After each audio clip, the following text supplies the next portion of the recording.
beneficias a todo esto? Hola Roberto y hola Fausto, muchas gracias por la llamada. No sé si agradecérselas tanto porque me gustaría que me llamaran para hablarme de otra cosa, pero entiendo que bueno, y les agradezco además que me estén dando la oportunidad, porque obviamente pues me están llamando para darme la oportunidad de contestar eso.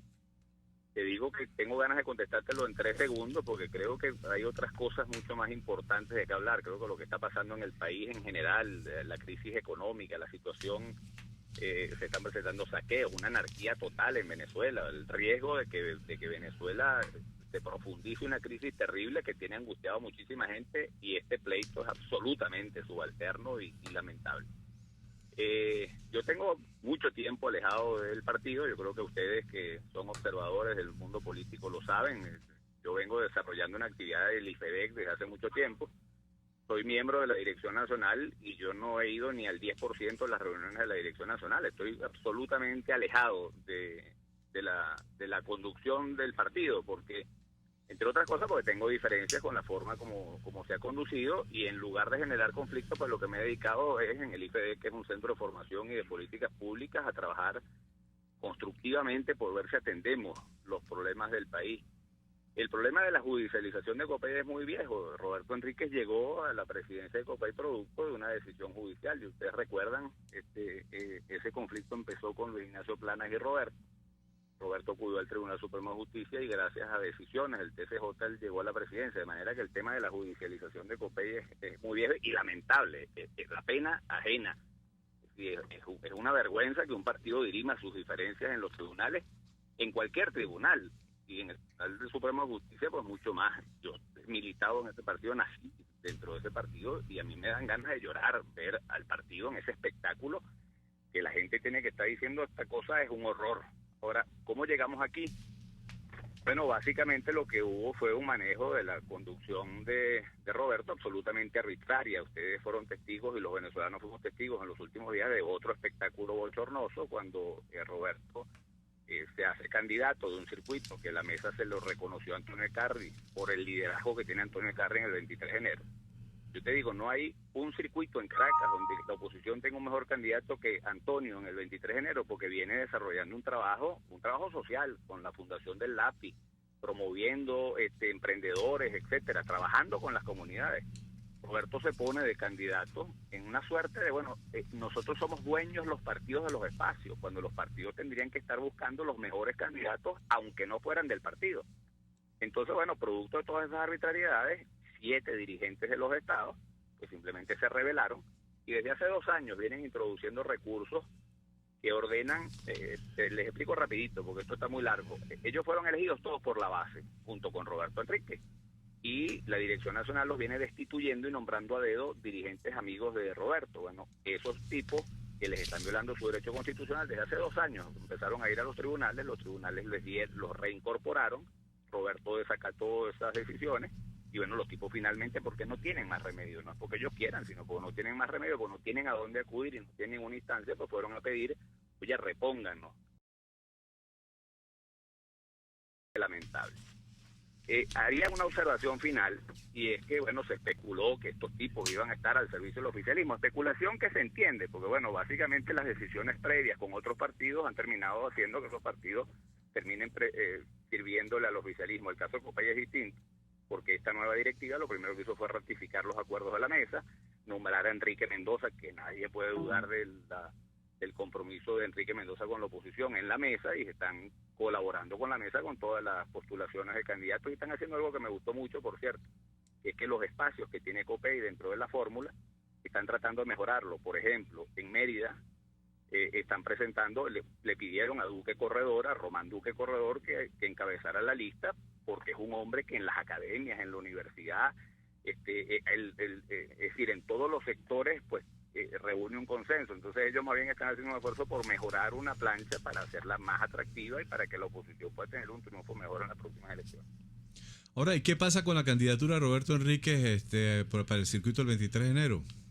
Mira, ahí eso lo acabo de ver en la computadora, que apareció señalado en algunos medios de comunicación. Se reunieron 22 parroquias, es lo que dice la información, con la nueva directiva, 22 parroquias de Caracas que le están pidiendo a la nueva directiva que le reconozca a Antonio Carri ese circuito, se lo devuelvan. Por cierto, que te quiero decir que yo hablé con Antonio Carri y él anda muy dudoso.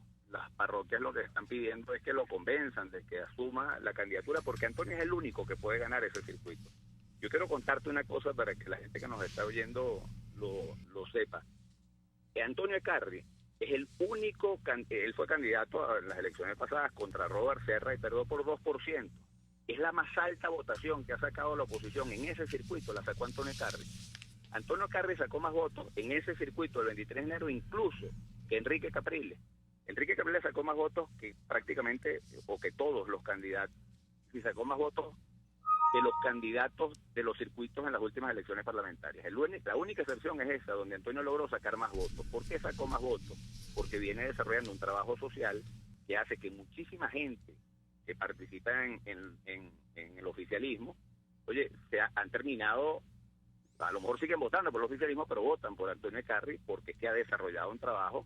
El trabajo de Antonio con las casas del lápiz en el 23 de enero es lo que nosotros tendríamos que estar promoviendo en todo el país. Es decir, gente que se ocupe de desarrollar programas.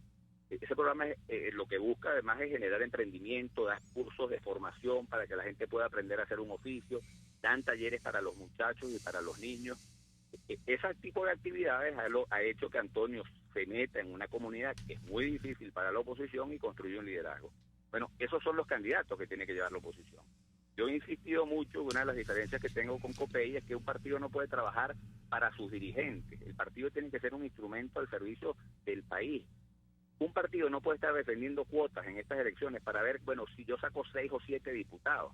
El partido tiene la obligación de buscar los mejores candidatos, sean o no sean copellanos. Mira, perdón un momento, una pregunta.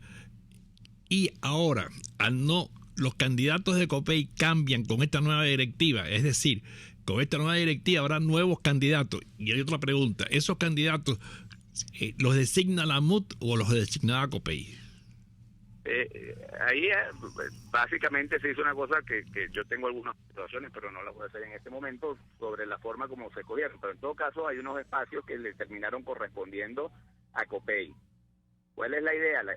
Lo que se hizo básicamente en COPEI fue que, bueno, los dirigentes de la Dirección Nacional fueron repartiendo los espacios que le tocaban a COPEI, entonces mandaron gente de Caracas a Aragua y gente de Caracas a del Tamacuro y gente de Caracas a... ¿Pero están postulados por COPEI o por la MUT? Están postulados, o sea, son los espacios que le tocan a COPEI se los estaba presentando a la MUT. Esta nueva directiva está tratando de mejorar los candidatos. No, yo entiendo eso, pero yo te digo, legalmente, ¿quién postula? ¿La MUT es quien postula o quien postula? No, postula la MUT. Es decir, el compromiso de COPEI es con la mesa de la unidad, entonces, y aquí no va a haber tarjeta de partido, es decir, la tarjeta de COPEI no va a presentar ningún candidato. Pero en ese caso, al final la MUT podrá poner a quien le dé la gana, o sea, no necesariamente ahí a la nueva gente de COPEI o a la antigua. No, pero no, se está en perfecta comunicación con la mesa y se están logrando los acuerdos porque, como te digo, esta nueva directiva, que los cambios son muy puntuales, COPEI está presentando 16 candidatos y los cambios son Antonio Carri y en Mérida, que estamos haciendo un esfuerzo que no sabemos si ese esfuerzo, porque por cierto Román Duque nos dijo que le dijo a la gente de COPEI que no iba a aceptar, de manera que los cambios son muy puntuales, son contados. Como te digo, el caso de Caracas, Antonio no ha tomado la decisión necesaria, que la tiene que tomar ya, por supuesto, porque ya no hay tiempo para más. Pero bueno, los cambios son muy puntuales, porque en buena medida, los candidatos de Barinas, está Fernando Monsalve, que es un extraordinario candidato en Barinas, la mayoría de los candidatos, Abelardo Díaz está encabezando la lista en el Táchira, que es un excelente diputado. La mayoría de los candidatos se mantienen. Por cierto, que hoy últimas noticias, perdona que te interrumpa, últimas noticias publica hoy que va a ser inhabilitado Abelardo Díaz.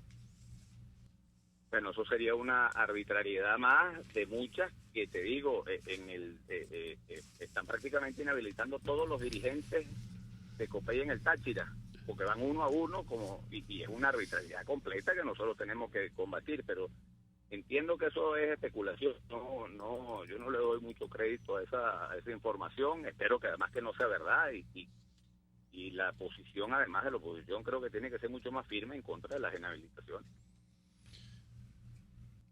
Sí, entonces en este momento no está bien claro la candidatura. O sea, la única candidatura que habría nueva sería la de Carri, ¿no? Y el Carri todavía no ha aceptado. Sí, la verdad es que no, tú me estás preguntando cosas muy específicas que yo te pudiera dar los teléfonos de la gente que está encargada de eso, porque la verdad es que yo no tengo que ver Sí. con eso, ¿no? Sí, pero o sea, Aló. en resumen lo que tú has dicho, que los candidatos se mantienen básicamente, ¿no? Es la información que tengo. Sí. Y la información que tengo yo es que el 90%, o sea, que no hay ningún interés tampoco el espíritu que yo estoy sintiendo es que la voluntad es generar la menor turbulencia posible. Se ha generado mucha turbulencia, pues bueno, las acusaciones de Roberto, pero en general esa página hay que pasarla. Mire, aquí estamos en cosas mucho más importantes que esa, pero fuera de eso, la intención de esta junta, por lo menos lo que yo percibo, es que quieren hacer las cosas de tal manera que bueno, que se genere el menor ruido posible y que podamos salir adelante y seguir con el programa, es lo que entiendo. Ahora, tú entonces estás comulgando con las directrices y con la estrategia de la MUT. Por supuesto, con las diferencias que podemos tener puntuales, pero es que las diferencias puntuales no son importantes, lo importante son los intereses superiores del país. Aquí tenemos muchísimas cosas demasiado graves en Venezuela. Aquí hay, y tú lo sabes, Fausto y Roberto, lo saben mejor que nadie, la crisis económica es de una profundidad, la superación de esta crisis va a ser dramático. Y somos 30 millones de venezolanos que estamos corriendo serios riesgos no solamente de un deterioro de la vida, podemos terminar castrando todo el futuro de una generación. Si lo que está pasando en Venezuela es dramático, y hoy se está sumando a eso que ya la crisis social está degenerando en anarquía. Mira, ha habido saqueos. ¿A dónde nos llevan los saqueos? ¿Nos lleva para algún sitio bueno? Cuando la sociedad se anarquiza, no es un problema solamente de Sí, pero por lo menos una manifestación de protesta, o sea, los saqueos que son condenables, por lo menos quiere decir que la gente no acepta seguir haciendo colas. Sí, mi problema, Fausto, por supuesto que la gente no acepta seguir haciendo cola, pero mi problema no es tanto hoy. El problema es lo que viene. Aquí hay un problema serio, económico, grave. Aquí la industria no tiene dólares para comprar materia prima para producir. No, aquí van a terminar de cerrar las fábricas que están. Eso es gente para la calle. Mañana salimos de este gobierno y viene otro. Tú sabes lo que nos va a costar recomponer todo. Entonces no se trata solamente de salir del gobierno, que hay que salir y hay que salir lo antes posible porque es un modelo económico que nos está teniendo un colapso.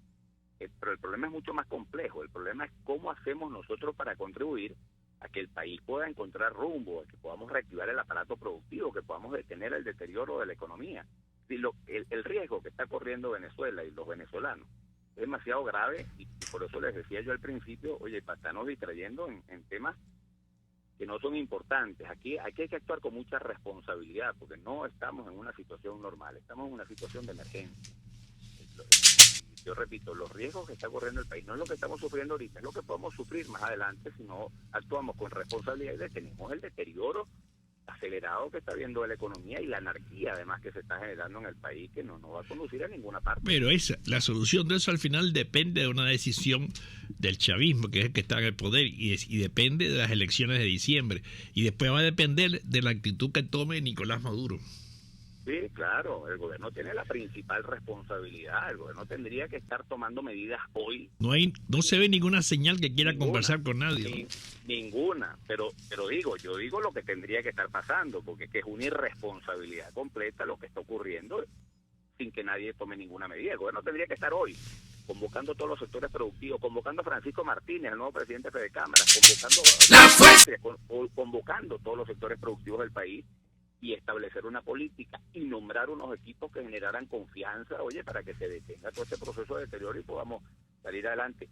Eso es lo responsable, eso lo está haciendo el gobierno, para nada, está haciendo todo lo contrario, sigue haciendo lo mismo, y si seguimos haciendo lo mismo, pues el país se sigue yendo por un barranco. Mi problema es que la crisis económica que está viendo el país, yo no lo veo como un problema del gobierno, yo lo veo como un problema mío, de mi familia, de mi muchachita que tiene 11 años, que la mamá se la quiere llevar para afuera porque entiende que aquí no hay ninguna oportunidad y tiene razón, y yo no quiero separarme de mi hija.